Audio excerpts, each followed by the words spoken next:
Lecture de la biographie totale de Roberto Baggio intitulée Baggio 20 ans de folie italienne et mondiale. Troisième partie.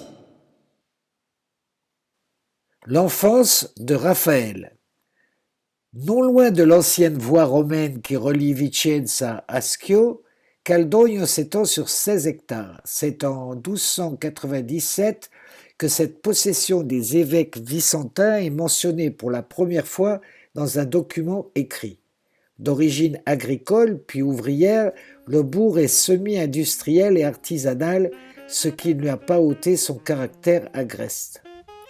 Caldogno, sa villa Palladio, son oratoire, ses placettes étaient réputés pour ses hivers glaciaux et pour ses étés torrides. L'onomastique fait descendre le nom de Caldogno de Kalt, un mot autrichien pour dire froid, ou de caldo en relation avec les sources chaudes qui ont fait la réputation des cités thermales de la région. Chaud ou froid, Coppi ou Bartali, Inter ou Milan, Roma ou Lazio, on est en Italie. Malgré ses 10 000 à 12 000 âmes, la ville natale de Baggio est un village, l'église, la place, quelques cafés. Effet renforcé par les journalistes qui ont fait du boulanger de Zuccone son premier entraîneur, du marchand de journaux, du patron du bar sport ou de Marcello Golin, l'inénarrable animateur du fan club Baggio et Vicenza, des célébrités comme en témoigne un Sport Illustrated de 1994 qui mentionne le professeur Aldighieri et Don Bellindo, ce curé qui ne manqua pas une occasion de se fustiger pour la conversion de Robertino au bouddhisme. De sorte qu'à Buenos Aires ou à Tokyo, l'on connaissait Monsieur le maire, l'architecte Costantino Toniolo, Mutterley, le premier président de Robbie, le chef des carabiniers Rizzi, qu'on aurait dit sorti de la guerre des boutons, sans oublier les amis d'enfance Diego, Mauro, Stefano, dont Robbie prétendait qu'ils avaient été aussi bons que lui. Mais revenons-en au début des années 70. Un sou est un sou dans la famille de Roberto, dont la maison se trouve au 3 via Marconi. Le Père Noël ne fait jamais d'extravagance. Pour nourrir Gianna, Walter, Carla, Giorgio et Anna Maria, en attendant Nadia et Eddie, Papa Florindo ajuste et fraise toute la journée dans ce que ses voisins appellent la fabrique, un atelier de ferronnerie. Maman Matilde est la reine du baccalà alla vicentina et de la polenta con melagrana, le tout arrosé d'un fragolino frizzante. Comme le dira Roberto plus tard, les repas étaient si animés qu'on avait l'impression d'un mariage perpétuel. Et quand Nadia ou Eddie se joindront à la tablée, Mathilde et les manches retroussées n'aura qu'à jeter une poignée de tortellini de plus dans les marmites bouillonnantes. C'est dans cette atmosphère que Roberto grandit. Bouclé comme les angelots de la Sixtine, il plonge en bas de sa chaise, il renverse ce qu'on lui tend avec un ravissement étonné. Il se pend au rideau et Newton en herbe se livre à des études balistiques. Un scientifique en somme. La première chose dont je me souviens, c'est d'un gosse qui court sur son vélo avec les roues adjointes. Mon père voulait que je sois coureur cycliste, mais moi, je ne vivais que pour le ballon. J'habitais dans la vieille maison, celle qui se trouve devant la station essence. L'espace était ce qu'il était, et enfant, je dormais souvent dans le grand lit entre mes deux frères. Ils bavardaient, et je m'endormais heureux. Une vision s'impose, totalement imaginée par l'auteur, d'un Roberto renversé par une balle en pleine figure, fixant un de ses aînés, Walter par exemple, et soulevant la balle du pied gauche pour la reprendre du droit avant qu'elle ne touche le sol. Walter évite le bolide, pas le vase de Murano qui trône sur la commode. Quand Mama Mathilde revient du marché, le chérubin aux yeux verts et or se ramasse une demi-volée dans le derrière, preuve que ses exploits techniques ne sont pas bienvenus à l'intérieur de la maison, mais qu'il a de qui tenir. Les psychologues prétendent que tout se joue avant l'âge de 4 ans. Roberto est la coqueluche de ses sœurs. Il a une belle frimousse et ses maîtresses le trouvent charmant. Comme la petite dernière piaille dans son berceau, Robbie, Tan, Walter et George pour dormir dans leur lit, ce qu'ils acceptent non sans l'avoir agonie de chatouille. Dès qu'on n'a plus l'œil sur lui, le petit diable détale comme un chien fou, à moins qu'il ne fasse le tour du pâté de maison sur sa bicyclette, imaginant qu'il est tour à tour le belge, l'anglais, l'espagnol, enfin l'italien qui l'emporte au sprint, cela va de soi. Mi-héros en stand-by, demi-dieu inconscient de l'être, on peut supposer que Robbie est heureux. Une seule chose lui manque, être plus souvent avec son papa qui travaille 15 heures par jour pour nourrir la nichée. Il ne le voit que le soir, quand celui-ci sort harassé par une journée passée à ajuster et à dégauchir. Florindo est un taiseux, il ne montre pas ses sentiments. Il prend des nouvelles des uns et des autres, mais il y a toujours la dernière défaite du Vicenza ou les résultats du Giro pour mettre un terme à son inspection. 10, 12 personnes à table, des rires, des éclats de voix, les soupirs de minestre qui volent de main en main, pasta e fagioli ou polenta e pesce, l'atmosphère est peu propice aux confidences et aux câlins. Dès qu'il peut parler, Robbie pose des questions sur son père. Giovanna, l'aînée, raconte qu'elle l'a vu gagner une course à vélo. Les voisins confirment que le père a remporté pas mal de courses de 3e catégorie. Robbie saute dans la maison en répétant que son papa est le plus fort. Un autre jour, Carla lui explique que tous les garçons de la famille, lui compris, doivent leur nom à un grand sportif.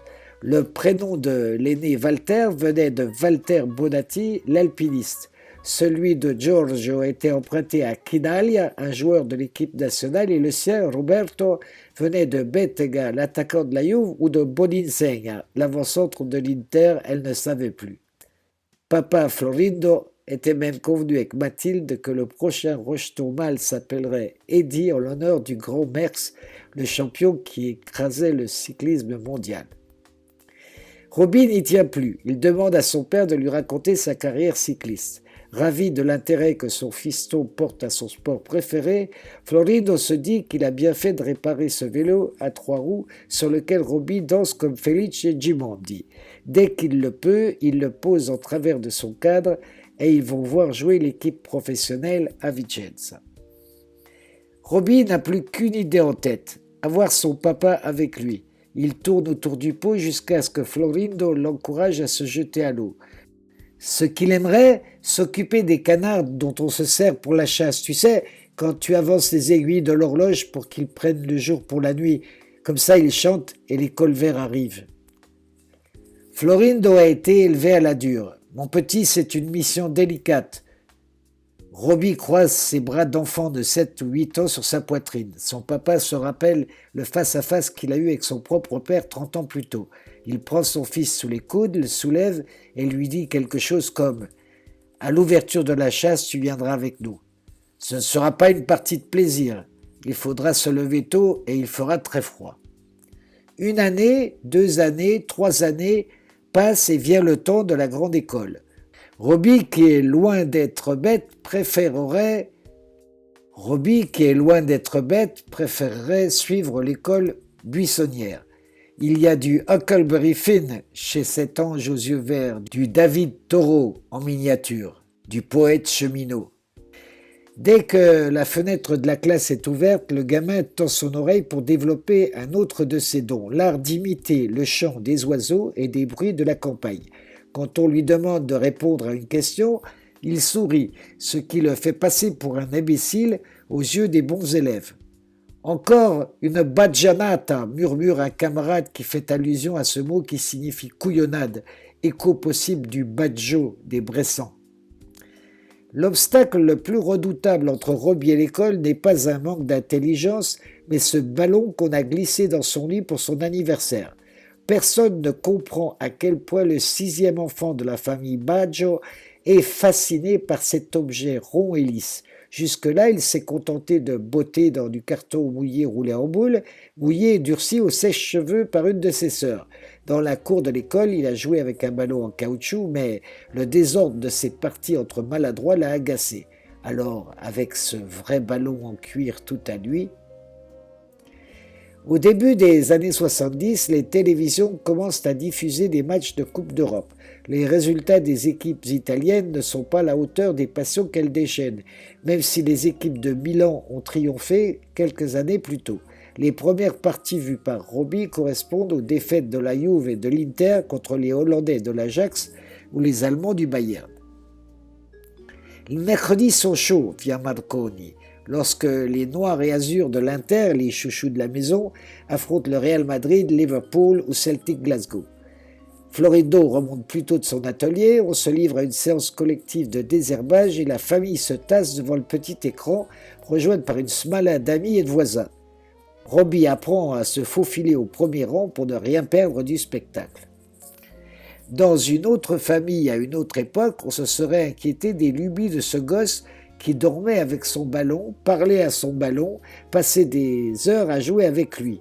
Les résultats scolaires s'en ressentent. Roberto n'était pas bête, ça non, mais tout ce qui l'éloignait de sa passion pour le foot et pour la chasse l'ennuyait. Si les livres de classe étaient roux, ils nous en remontreraient, dit et répète le professeur Todescato, tandis que le prof de lettres du collège Dante Alighieri parvient à l'intéresser qu'en faisant analyser la phrase « Je sais que tu joues bien au football ». C'est déjà trop tard. Robbie s'invente des matchs où il prend la balle au milieu de terrain et dribble toute l'équipe adverse. Il joue avec l'Inter, il joue avec la Juve, avec Milan, avec la Roma. Il ridiculise les défenseurs du Bayern, il anéantit l'Ajax, il écœure Liverpool. Forcément, on l'appelle en équipe d'Italie et il se prépare pour les hymnes. En finale de la Coupe du Monde, c'est lui qui tire le pénalty décisif. Florindo et Mathilde en ont les larmes aux yeux. C'est notre fils, c'est Robbie, revendique-t-il à la cantonade. La suite de Baggio 20 ans de folie italienne et mondiale dans la livraison numéro 4. À bientôt.